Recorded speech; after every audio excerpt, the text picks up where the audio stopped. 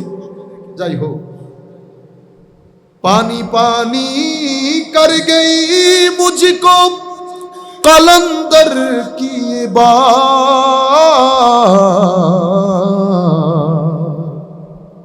तू झुका जुगैर के आगे नमन तेरा ना तन। কলন্দর, আমি রাস্তা দিয়ে যাচ্ছি, এক দরবেশ বলছে পানি পানি কর গই মুঝে কলন্দর কি বাত। দরবেশ বলছে, বেটা তুই যখন আরেকজনের সামনে মাথা নত করেছিস তো তো পুরো দুনিয়া বরবাদ করে দিয়েছিস। মুসলমান তো মাথা নত করলে, অন্তর নত করলে সম্মান সবকিছু মুসলমানের আল্লাহর সাথে, অন্য কারো সাথে না। আল্লাহ রাব্বুল আলামিন আমাদের হামি ও নাসির হোক, মওলাই করিম আমাদেরকে কবুল করুক। আজকের এই অনুষ্ঠানে আমাদের পূর্বে যিনি আলোচনা করেছেন, আমি বলতে ভুলে গেছি, আপনারা হয়তো অনেকে চিনেন না, চিনেন আর এটা সময় শহীদে আর ফুটবলের ডক্টর সলিমুল্লাহ রেনু চিনে, কিন্তু যদি ফুটবল আর ক্রিকেটার একজনের নাম হয় আব্দুল দিয়ে বেড়ায়। আপনারা আমাদের দেশের জ্ঞানী গুণী শিক্ষিত মানুষকে চেনার চেষ্টা করবে, এগুলা নিয়ে জানবে।